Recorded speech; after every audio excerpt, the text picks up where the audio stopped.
नमस्कार दोस्तों, उत्थान साइंस एकेडमी के YouTube चैनल पर आप सभी का स्वागत है। तो प्यारे विद्यार्थियों, अपन पढ़ रहे थे सोइल साइंस। आज का टॉपिक होगा हमारा प्रॉब्लमेटिक सोइल। ठीक है, पिछले लेक्चर में जो हमने बात की थी, डिस्कस किया था, वो हमने किया था सोइल टेक्सचर और सोइल स्ट्रक्चर के बारे में। ठीक है, मृदा के जो भौतिक गुण थे वो कौन कौन से थे, 7 इसमें क्या थे इसके गुण थे टोटल। ठीक है, उसमें से मैंने आपको बताया था कि इसके रंग और घनत्व, ठीक है ना, इसका टेम्परेचर, ये इसके पॉइंट्स रहेंगे, वो अपन आगे कवर कर लेंगे। ठीक है ना, प्रॉब्लमेटिक सॉइल में इनके कुछ पॉइंट्स आएंगे, वहां पर उनको अपन क्या कर लेंगे, क्लियर कर लेंगे। वहां पर डायरेक्ट क्वेश्चन आता है, कई बार पूछा जाता है, वो मैं आपको बता दूंगा, सीधा सीधा क्वेश्चन पूछा जाता है। ठीक है ना, तो आज का टॉपिक होगा हमारा प्रॉब्लमेटिक सॉइल, समस्याग्रस्त मृदाएं। गाइस, ये टॉपिक मोस्ट इंपोर्टेंट है। यहाँ से हर कॉम्पिटिटिव एग्जाम में, एग्रीकल्चर सुपरवाइजर में नहीं, JET, ICR, BHU, agriculture supervisor, WAO, IBPS, जितनी भी एग्जाम्स है ना, उनमें 1 से 2 क्वेश्चन का वेटेज रहता है। एक क्वेश्चन तो 100% पूछेगा आपको एग्रीकल्चर सुपरवाइजर में। यहाँ तक भी 2 क्वेश्चन भी डिस्कस कर सकता है, आपसे पूछ सकता है। तो 2 क्वेश्चन को लेकर यहाँ से चलेंगे, तो आप सोच सकते हो 2 क्वेश्चन की जो मेरिट है वो कितनी होती है, 2 क्वेश्चन का इंपॉर्टेंस कितना है। तो ये वीडियो बहुत ही मोस्ट इंपोर्टेंट है। आज अपन देखेंगे कि जो समस्याग्रस्त मृदाएं हैं उनका अपन बेसिक, ठीक है ना, बिल्कुल 0 लेवल से पढ़ेंगे, और बेसिक से आईसीआर में यहाँ से 2 क्वेश्चन आए हुए हैं। हो सकता है अब की बार एग्रीकल्चर सुपरवाइजर में यहाँ से क्वेश्चन पूछ ले। तो प्रॉब्लमेटिक सॉइल का आज अपन केवल बेसिक पढ़ेंगे। कल का टॉपिक कल अपन पढ़ेंगे, इसके बाद एसिडिक सॉइल, फिर एल्कलाइन सॉइल, ठीक है ना, वो अपन कल डिस्कस करेंगे। आज अपन पढ़ेंगे केवल समस्याग्रस्त मृदाओं का जो बेसिक नॉलेज है वो क्या है। यदि बेसिक नॉलेज आपको क्लियर हो गया तो अम्लीय मृदा, क्षारीय मृदा, लवणीय क्षारीय मृदा, इनको आपको याद करने में कोई प्रॉब्लम नहीं होगी। बस शर्त यह है, प्रॉब्लमेटिक सॉइल का जो बेसिक है ना वो आपको क्लियर होना चाहिए। ठीक है दोस्तों, तो शुरुआत करते हैं आज के सेशन की। और आज का पॉइंट क्या हमारा, प्रॉब्लमेटिक सॉइल, जिसे क्या कहते हैं, समस्याग्रस्त मृदाएं। समस्याग्रस्त मृदाएं। अब सबसे पहले तो हमें यह पता होनी चाहिए कि समस्याग्रस्त मृदाएं क्या होती है। सीधा सीधा है, क्वेश्चन में आंसर है। सब जिनमें क्या होती है, जिनमें प्रॉब्लम्स क्रिएट होती है, जिनमें समस्या पैदा होती है, वही मृदाएं क्या कहलाती है, समस्याग्रस्त मृदाएं। अब समस्याग्रस्त मृदाओं का निर्माण क्यों हुआ, किस कारण हुआ, यह हमें जानना बेहद जरूरी है। तो देखिए दोस्तों, यहां पर क्या होता है, मान लीजिए कोई, आप प्रॉपर इनके नोट्स बनाते हुए चलिए, ठीक है ना। मान लीजिए कोई नॉर्मल क्या है हमारे पास, सोइल है, नॉर्मल सोइल, जिसमें अपन क्या करते हैं, एग्रीकल्चर करते हैं। दोमट मिट्टी हो गई, क्ले, ठीक है ना, सिल्ट हो गई, बलुई दोमट मृदा हो गई, ये सभी क्या है, नॉर्मल सोइल है जिसमें अपन एग्रीकल्चर करते हैं। उन मिट्टियों की जो प्रकृति है वो क्या हो जाती है, थोड़ी गड़बड़ा जाती है। ठीक है, उसी के कारण इनमें क्या हो जाती है, समस्या पैदा हो जाती है। नॉर्मल सॉइल है, उनमें समस्या क्या हो जाती है, गड़बड़ा जाती है। मान लीजिए अपन बिल्कुल नॉर्मल है और अचानक हमारे को कुछ बीमार हो जाए, मान लीजिए ऐसा हो नहीं, लेकिन एग्जांपल ले रहे हैं, अचानक हमें क्या हो जाए, कोई दर्द या पीड़ा हो जाए, या फिर अपन बीमार हो जाए, तो वह क्या हुआ, अचानक परिवर्तन हो गया। अचानक परिवर्तन हुआ, इसका मतलब ये थोड़ी है कि वो अचानक एक साथ हुआ है। उसकी जो प्रोसेस है वो काफी दिनों से चली आ रही है। ठीक है ना, हो सकता है मैंने खाना अच्छा नहीं खाया हो, या कुछ दूषित खाना खा लिया हो, कोई भी प्रॉब्लम्स है वो धीरे धीरे पहले से चली आ रही है, और फिर अचानक क्या हो गया, अपन बीमार हो गए। ऐसा ही मिट्टी में होता है। मिट्टी में यदि अपन ज्यादा कोई पदार्थ ऐसा यूज करेंगे, केमिकल्स का यूज करेंगे, या फिर और कोई काफी रीजन है वो अभी मैं यहाँ पर डिस्कस करने वाला हूँ, वो अपन उसमें रेगुलर यूज करते हैं, तो उनकी प्रोसेस क्या होती है, नॉर्मल सॉइल से फिर उनकी जो प्रकृति है वो क्या हो जाती है, गड़बड़ा जाती है। वो चीज क्या है, समस्याग्रस्त मृदाएं, उनमें समस्या पैदा हो जाती है। नॉर्मल जो प्रकृति की जो मिट्टी है उनमें क्या हो जाती है दोस्तों, प्रॉब्लम्स हो जाती है, उनमें क्या हो जाती है, प्रॉब्लम्स। और वही चीज क्या है, समस्याग्रस्त मृदाएं, इनकी प्रकृति क्या हो जाती है, गड़बड़ा जाती है। फिर देखिए सेकंड पॉइंट यहां पर बनता है कि मृदाओं का पीएच मान, मृदाओं के पीएच मान के कारण मृदाएं समस्याग्रस्त हो जाती है, मृदाएं समस्याग्रस्त हो जाती है, समस्याग्रस्त हो जाती है। सेकंड पॉइंट हमारा क्या बनता है, पीएच मान। कि पीएच मान भी इसमें क्या है, इसका मुख्य रीजन है। सबसे मेन पॉइंट क्या बनता है, पीएच मान। यदि पीएच मान ऊपर नीचे हो गया, पीएच मान में थोड़ी सी प्रॉब्लम हो गई तो मिट्टी क्या हो जाएगी, सीधी सी बात है, उनमें समस्या पैदा हो जाएगी। अब पीएच मान के आधार पर क्या हो गया, इनकी प्रकृति क्या होगी, गड़बड़ा गई, या फिर कह सकते हैं इनमें क्या होगी, समस्या पैदा हो गई। अब देखिए अपन यहां पर बात करेंगे पीएच मान क्या होता है, ये हमें क्या होना चाहिए, क्लियर होना चाहिए। तो देखिए प्यारे विद्यार्थियों, यहाँ पर नेक्स्ट पॉइंट बनता है अपना पीएच मान। तो अच्छा, पीएच की फुल फॉर्म क्या होती है, पोटेंशियल ऑफ हाइड्रोजन। पीएच की फुल फॉर्म क्या होती है, पीएच की फुल फॉर्म होती है पोटेंशियल ऑफ H प्लस, या कह सकते हैं हाइड्रोजन प्लस।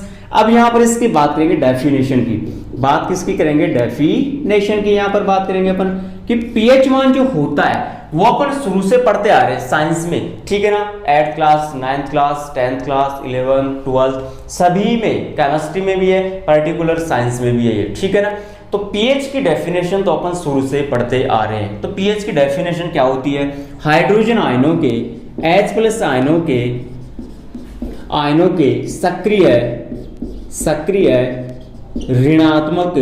सक्रिय ऋणात्मक लघु गुणक को, सक्रिय ऋणात्मक लघु गुणक को क्या कहते हैं दोस्तों, लघु गुणक को पीएच मान कहते हैं, पीएच मान कहते हैं। कह दिया, डेफिनेशन क्लियर कि पीएच मान किससे कहते हैं, ये भी हमें पता चल गया। फुल फॉर्म क्या थी, पोटेंशियल ऑफ हाइड्रोजन, ठीक है। नेक्स्ट देखिए, अब यहां पर अपन देखते हैं कि पीएच की जो खोज की थी, काफी बार क्वेश्चन यहां से पूछ लिया जाता है कि पीएच की खोज किसने की थी। तो दोस्तों पीएच की जो खोज की थी वो एक साइंटिस्ट है और उसका नाम है सोरेनसन, और इसने कब की थी, 1909 में की थी। कोई डाउट, पीएच की खोज किसने की थी, सोरेनसन ने की थी। कब की थी, सन की बात करें तो 1909 में की थी। ओके, अब पीएच मान अपन किससे निकालते हैं, हमें कैसे ही पता चलेगा कि ये पीएच मान इसका इतना है, इस मिट्टी का इतना है। तो देखिए दोस्तों, पीएच मान है ना, पीएच मीटर द्वारा ज्ञात किया जाता है। पीएच मान पीएच मीटर द्वारा ज्ञात किया जाता है। कोई डाउट, ये भी हमें क्लियर हो गया कि जो पीएच मान निकालेंगे अपन, किस मिट्टी का कितना पीएच होता है, उसकी प्रकृति उस प्रकार की होगी। तो अपन किससे ज्ञात करते हैं, पीएच मीटर के द्वारा ज्ञात करते हैं। किससे करते हैं दोस्तों, पीएच मीटर के द्वारा ज्ञात करते हैं। कोई डाउट, आई होप कि इतनी जो इन्फॉर्मेशन आपको बढ़िया तरीके से समझ में आ गई होगी और आपने इसको नोट भी कर लिया होगा। ठीक है दोस्तों, यदि नोट नहीं किया तो थोड़ा वीडियो को पीछे करके वापस इसको नोट कर लिया करो, ठीक है ना।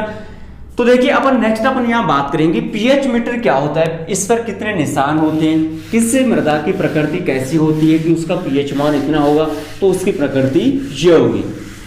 तो देखिए दोस्तों, मोस्ट इंपोर्टेंट है, ये आपको पता होना चाहिए।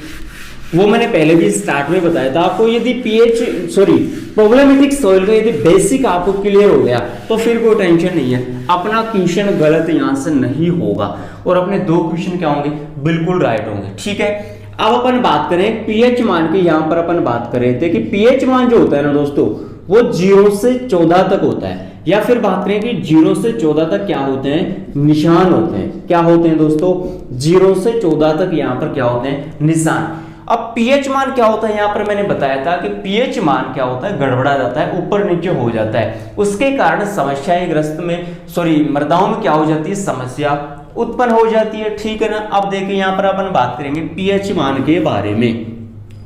तो देखिए दोस्तों, पीएच के बारे में अपन देख लेते हैं थोड़ा सा यहाँ पर कि पीएच मान क्या होता है। पीएच मीटर, यहाँ पर निशान कहां से कहां तक था, 0 से 14 तक था। कहां तक था दोस्तों, 0 से 14 तक।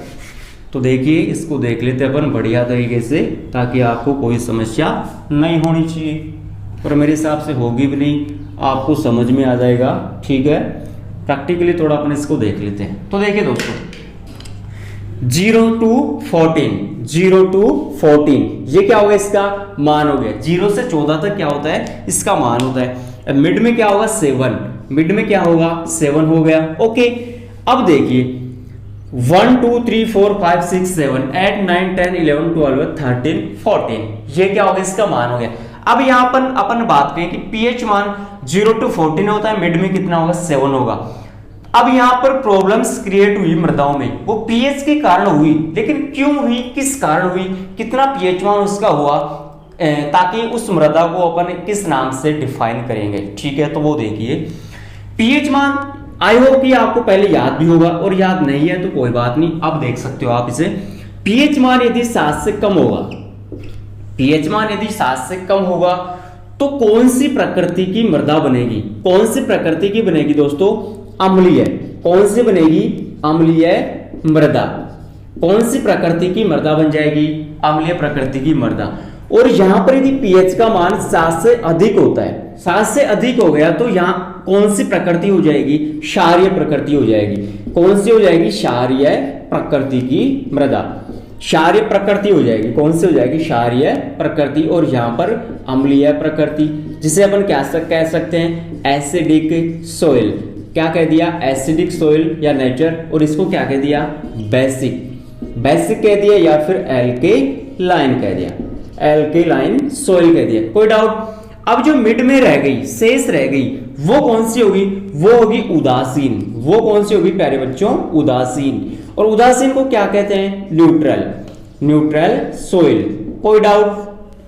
ये आपको यदि याद हो गया तो कोई टेंशन नहीं है, अम्लीय मृदाओं में कोई प्रकार की आपको टेंशन नहीं होगी, और क्षारीय प्रकृति में भी कोई प्रॉब्लम्स नहीं होगी। 7 से यदि पीएच मान कम है तो अम्लीय प्रकृति होगी, 7 से अधिक मान है 14 तक होगा तो वो कौन सी होगी, क्षारीय प्रकृति की मृदा होगी। और मिड में जो शेष रह गया वो कौन सी होगी, उदासीन प्रकृति की मृदा होगी, एसिडिक, बेसिक या फिर एल्केलाइन, और शेष रहेगी न्यूट्रल सॉइल। कोई डाउट। अब देखिए प्यारे बच्चों, यहां पर हमें यह पता होना चाहिए कि अम्लीय प्रकृति बनी तो वो बनी क्यों।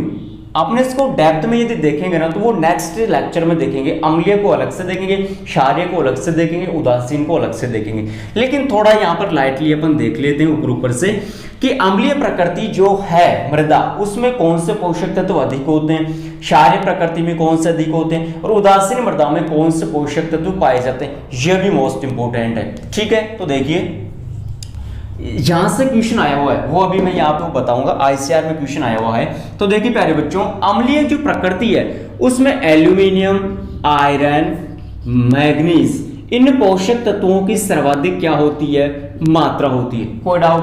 यहां पर देखिए कैल्शियम, मैग्नीशियम, ठीक है, आयरन, आयरन तो आ गया, calcium, sodium, potassium, calcium, magnesium, ये लिख लो, आपको याद हो जाएगा। Sodium, sodium, potassium, calcium, magnesium और मोलिब्डेनम, इनकी यहां पर क्या होती है, अधिकता। ठीक है, बात रहेगी उदासीन, तो उदासीन में कौन से पोषक तत्व की अधिकता होती है, पोटेशियम और बोरोन। पोटेशियम और बोरोन की यहां पर क्या होती है, अधिकता होती है। या फिर कहें कि उदासीन मृदाओं में कौन से पोषक तत्व की अधिकता होती है, पोटेशियम और बोरोन की अधिकता होती है। एसिडिक सॉइल में कौन से पोषक तत्व, एलिमेंट्स की ग्रोथ होती है, ज्यादा होती है, प्रेजेंस, एल्यूमिनियम, आयरन, मैग्नीज की। बेसिक या फिर एल्केलाइन सॉइल की बात करें तो कौन से पोषक तत्व प्रेजेंट होते हैं, सोडियम, पोटेशियम, कैल्शियम, मैग्नीशियम और मोलिब्डेनम। कोई डाउट। यहाँ पर सैलाइन भी आ जाएगा, लवणीय प्रकृति भी यहाँ पर आ जाएगी। ठीक है ना दोस्तों। अब देखिए, अब तीनों में यदि कंपैरिजन करके देखें अपन तो सबसे बेस्ट मृदा कौन सी होगी, क्या अम्लीय होगी, क्षारीय होगी या फिर उदासीन होगी। एक तो अपन देखें डायरेक्ट की सबसे बेस्ट मृदा कौन सी होगी, तो बेस्ट की बात करें ना दोस्तों तो वो कौन सी होती है, अम्लीय। ठीक है, कंपैरिजन करके। और अपन एग्रीकल्चर के तौर पर देखें, लिख लेते हैं अपन यहाँ पर कि पहले तो अपन देखेंगे यहाँ पर कि खेती के लिए उपयुक्त मृदा कौन सी होती है प्यारे बच्चों, उदासीन। खेती के लिए उपयुक्त मृदा कौन सी होती है, उदासीन मृदा। क्यों, क्योंकि इसका पीएच मान कितना होता है, 6.5 से 7.5 तक। ठीक है, कोई डाउट। इसका जो पीएच मान होता है ना दोस्तों वो कितना होता है, 6.5 से लेकर 7.5 तक। 6.5 से लेकर 7.5 तक होता है, 6.5 से लेकर 7.5 तक हो गया। ओके, तो उदासीन मृदाएं क्या होती है, खेती के लिए सबसे उपयुक्त होती है, और पीएच मान हो गया 6.5 से 7.5। कोई डाउट। डायरेक्ट क्वेश्चन ऐसा आ जाए कि सबसे बेस्ट सोइल कौन सी होती है, तो वो कौन सी होती है, अम्लीय प्रकृति की होती है, क्योंकि यहां पर क्या होते हैं, माइक्रो ऑर्गेनिज्म और डीकंपोजिशन की जो प्रक्रिया है ना वो सबसे ज्यादा कहां पर होती है, अम्लीय प्रकृति की सोइल में होती है। इसका थोड़ा ध्यान रखना, ठीक है। तो ये हमने थोड़ा देख लिया पीएच मान के बारे में, कोई डाउट? अब देखिए दोस्तों, यहां पर अपन बात करेंगे कि क्वेश्चन किस टाइप से आया हुआ है। आई होप कि आपको पीएच मान और पीएच की वैल्यू बढ़िया तरीके से समझ में आ गई होगी। अब देखिए जो क्वेश्चन आया हुआ है आईसीआर 2011 में, वो देखिए किस टाइप से क्वेश्चन आया हुआ है पीएच मान में। तो देखिए दोस्तों, आप इनको नोट कर लीजिएगा क्वेश्चन को, ताकि आपको ऐसा जो पैटर्न है वो भी पता होना चाहिए। अधीनस्थ बोर्ड जो अपने एग्जाम लेगा, ये आपको पता होना चाहिए, अधीनस्थ बोर्ड जो अपने एग्जाम लेगा उसका पैटर्न कैसा होता है वो भी यहां पर अपन देख लेते हैं, ठीक है। तो देखिए क्वेश्चन का जो टाइप है, क्वेश्चन जो पूछा गया है वो क्या है, सर्वाधिक उत्पादक मृदाओं का पीएच मान। क्वेश्चन क्या था कि सर्वाधिक उत्पादक मृदाओं का पीएच मान होता है, सर्वाधिक उत्पादक मृदाओं का पीएच मान होता है। यह क्वेश्चन आया हुआ है आईसीएआर 2011 में पूछा हुआ क्वेश्चन है भाई, ठीक है ना। अब देखो अब इसने किसका मान पूछा है, पीएच मान का। अभी हमने देखा है पीएच मान का, सर्वाधिक मृदा, सर्वाधिक उत्पादक।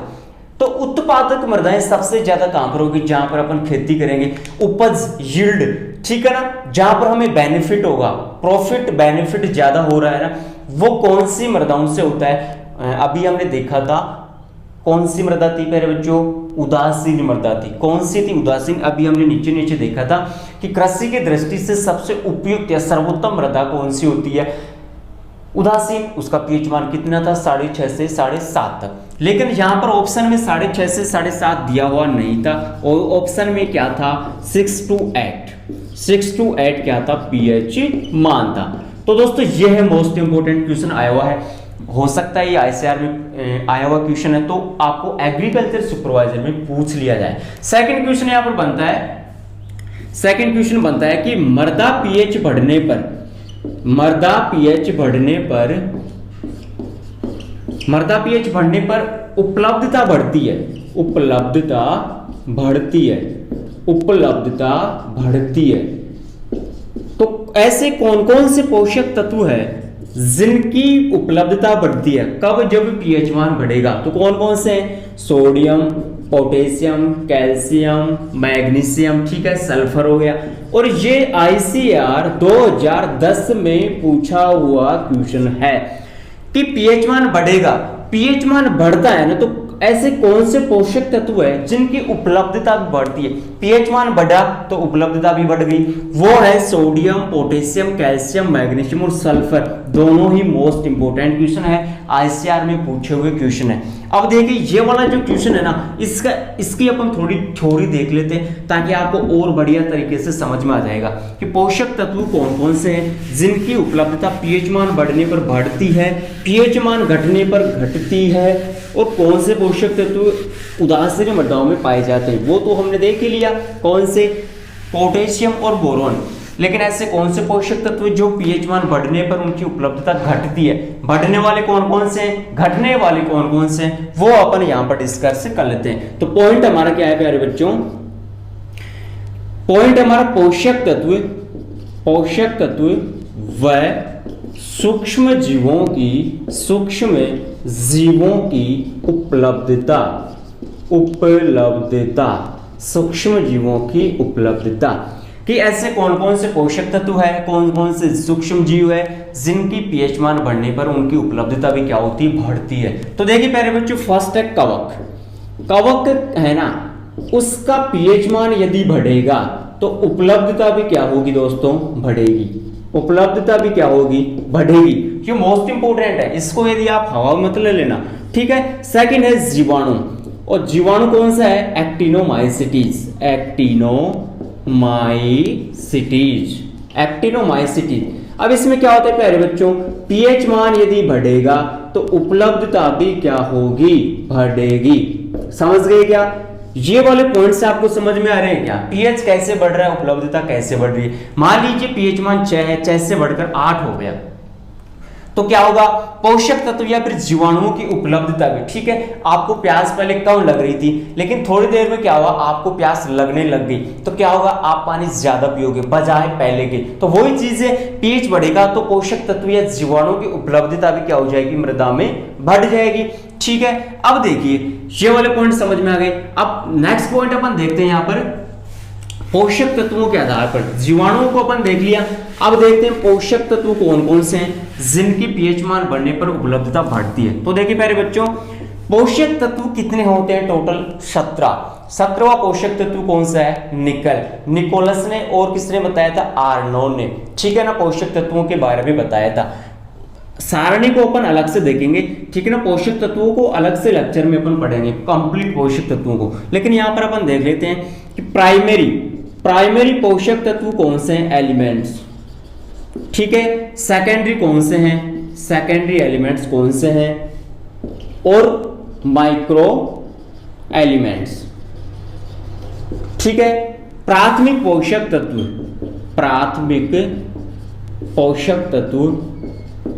एंड द्वितीयक पोषक तत्व।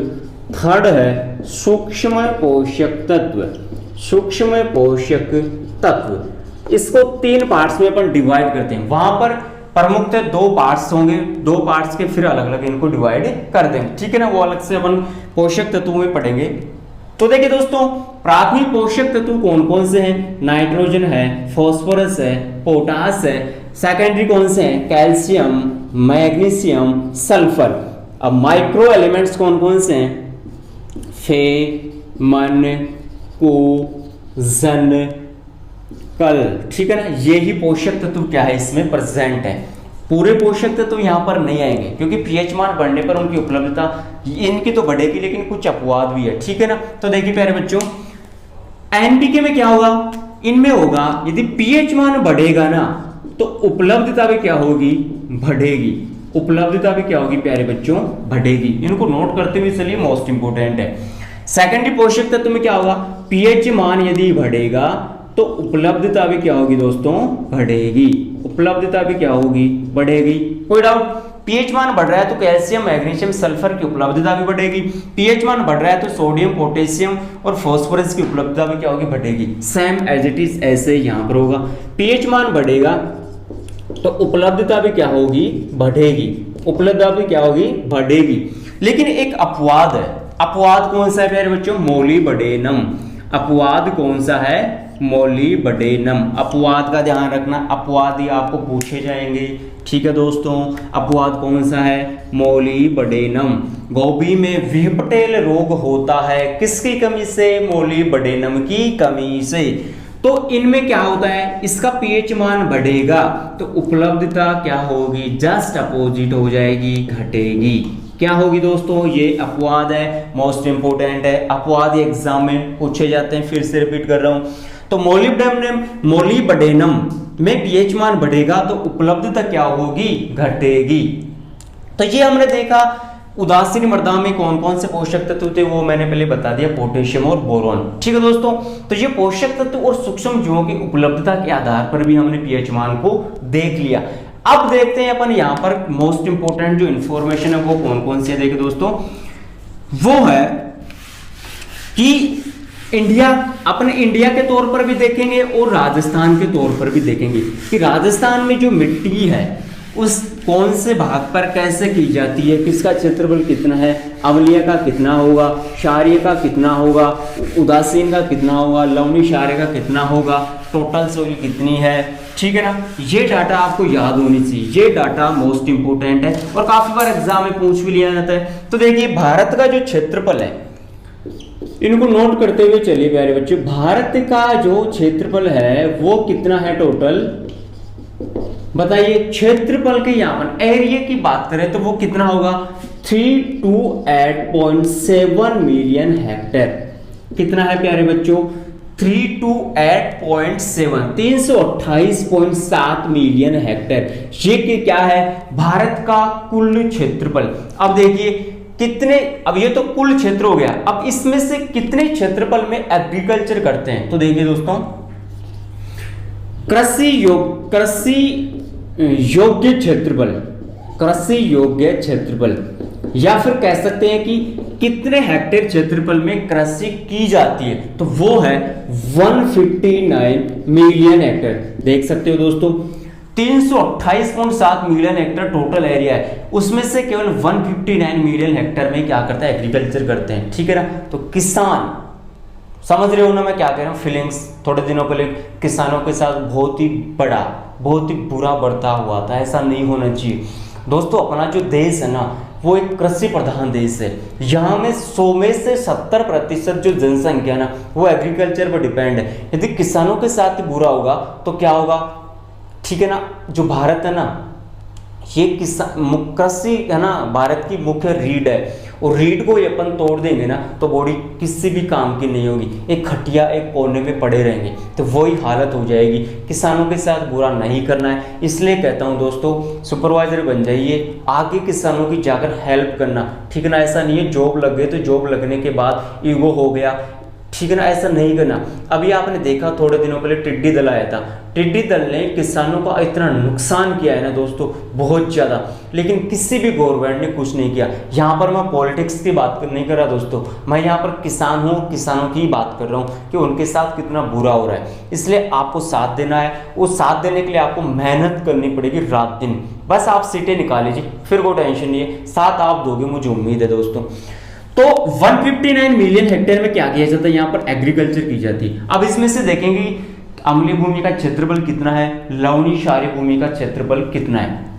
तो देखिए अम्लीय भूमि, अम्लीय मृदा का क्षेत्रफल, अम्लीय मृदा का क्षेत्रफल, अम्लीय मृदा का जो क्षेत्रफल है वो है 90 मिलियन हेक्टेयर। कितना है, 90 मिलियन हेक्टेयर। तो सी, ठीक है। फिर देखिए लवणीय क्षारीय मृदा का क्षेत्रफल, लवणीय क्षारीय मृदा का क्षेत्रफल वो कितना है दोस्तों, 6.7 मिलियन हेक्टेयर। कितना है दोस्तों, 6.7 मिलियन हेक्टेयर। ओके 75 तक हो जाएगा ये, ठीक है। ये काफी बार 90 to 100 भी होता है, लेकिन एग्जैक्ट की बात करें तो 90 होगा। कितना होगा, 90, ठीक है। अम्लीय मृदा का क्षेत्रफल 90 मिलियन हेक्टेयर, लवणीय क्षारीय भूमि का या मृदा का क्षेत्रफल कितना है, 6.75। सैलाइन एंड एल्केलाइन, ठीक है, ये हो गया एसिडिक सोइल, ठीक है दोस्तों। अब यहां पर बात करें राजस्थान का क्षेत्रफल, राजस्थान का कुल क्षेत्रफल, राजस्थान का कुल क्षेत्रफल कितना है दोस्तों, 3,42,239 वर्ग किलोमीटर। जेट 2013 में पूछा हुआ क्वेश्चन है, जेट 2013 में पूछा हुआ क्वेश्चन है, 3,42,239 वर्ग किलोमीटर। यूनिट का ध्यान रखना दोस्तों, वर्ग किलोमीटर है, वहां पर आपको वर्ग मीटर दे देगा, किलोमीटर दे देगा, वर्ग किलोमीटर दे देगा, ठीक है ना। तो यूनिट का ध्यान रखना, ये मान तो आपको समान दे देगा 4 ऑप्शन में, लेकिन यूनिट आपको अलग दे देगा, इसलिए ध्यान रखना वर्ग किलोमीटर है यूनिट। क्या है दोस्तों, वर्ग किलोमीटर।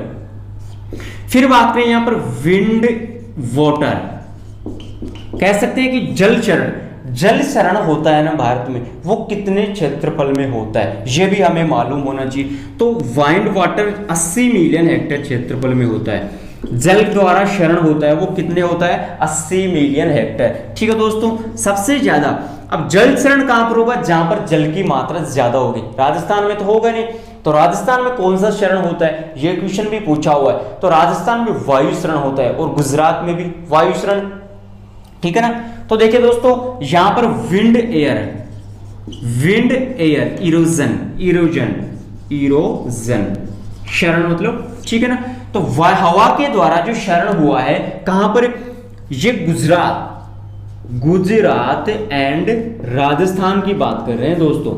गुजरात एंड राजस्थान में जो वायु शरण होता है वो कितने मिलियन हेक्टेयर में होता है, तो वो होता है 21 मिलियन हेक्टेयर, 21 मिलियन हेक्टेयर में। कितने पर होता है, 20 मिलियन हेक्टेयर, ठीक है दोस्तों। मोस्ट इंपोर्टेंट है डाटा। भारत का कुल क्षेत्रफल है 328.7 मिलियन हेक्टेयर, कृषि योग्य क्षेत्रफल कितना होगा 159 मिलियन हेक्टेयर। अम्लीय मृदा का क्षेत्रफल है 90 मिलियन हेक्टेयर, ठीक है। लवणीय क्षारीय मृदा का सैलाइन एंड एल्केलाइन सोइल का एरिया कितना होगा 6.75 मिलियन हेक्टेयर। राजस्थान का कुल एरिया कितना होगा 3,42,239 वर्ग किलोमीटर, ये 2013 जेट में पूछा हुआ है। जल चरण के द्वारा 80 मिलियन हेक्टेयर में होता है और हवा के द्वारा जो क्षरण होता है वो 21 मिलियन हेक्टेयर होता है। तो दोस्तों ये हमने बात की आज मोटी मोटी समस्याग्रस्त मृदाओं के बारे में, जो कि मोस्ट इंपोर्टेंट है। एक बार फटाफट से इसका रिवीजन कर लेते हैं। हमने देखा समस्याग्रस्त मृदाओं, आज का टॉपिक था हमारा, समस्या जिनसे पैदा होती है। क्यों? क्योंकि पीएच मान थोड़ा गड़बड़ा जाता है, उनकी प्रकृति गड़बड़ा जाती है, उसके कारण क्या होता है इनकी प्रकृति अलग अलग प्रकार में डिवाइड हो जाती है। पीएच मान के बारे में देखा, पीएच की फुल फॉर्म क्या होती है, पोटेंशियल ऑफ हाइड्रोजन होता है। फुल फॉर्म देख ली, सोरेनसन ने इसकी खोज की 1909 में की। 0 से लेकर, ठीक है, 0 से लेकर 14 तक इसका मान होता है। पीएच मान पीएच मीटर के द्वारा ज्ञात करते हैं। जिनका पीएच मान 7 से कम होता है वो एसिडिक सॉइल होती है, जिनका पीएच मान 7 से अधिक होता है वो एल्केलाइन एंड सैलाइन सॉइल होती है। अम्लीय मृदाओं में कौन कौन से होते हैं, आयरन, एल्यूमिनियम, मैग्नीज पोषक तत्वों की अधिकता होती है। सैलाइन एंड एल्केलाइन मृदा में कौन से होते हैं, सोडियम, पोटेशियम, कैल्शियम, मैग्नीशियम की अधिकता होती है। फिर हमने देखा पीएच के बारे में हमने कंप्लीट देख लिया। फिर पोषक तत्व और सूक्ष्म जीवों के आधार पर देगा कवक और एक्टिनोमाइसिटीज, ठीक है ना, जीवाणु, इनमें पीएच बढ़ेगा तो उपलब्धता बढ़ेगी। फिर प्राथमिक पोषक तत्व देखे, द्वितीय पोषक तत्व देखे और सूक्ष्म पोषक तत्व देखे, सभी में पीएच बढ़ेगा तो उपलब्धता भी क्या होगी, बढ़ेगी। लेकिन अपवाद कौन सा था, मोलिबडेनम, पीएच बढ़ेगा तो उपलब्धता घटेगी। और उदासीन मृदाओं में कौन से पोषक तत्व पाए जाते हैं, पोटेशियम एंड बोरोन, ठीक है दोस्तों। कृषि के लिए सबसे उपयुक्त मृदा कौन सी है, उदासीन मृदा है, ठीक है। पीएच मान कौन सा सबसे अच्छा होता है, 6.5 से लेकर 7.5। फिर हमने ये मान देखा भारत का कुल क्षेत्रफल, राजस्थान का कितना, जल चरण कितने पर होता है, वायु चरण कितने पर होता है। तो आई होप कि बढ़िया तरीके से आपको प्रॉब्लमेटिक सॉइल की दी हुई जानकारी समझ में आ गई। नेक्स्ट लेक्चर में अपन पढ़ेंगे एसिडिक सॉइल। तो दोस्तों तैयार हो के आना बढ़िया तरीके से। Thank you.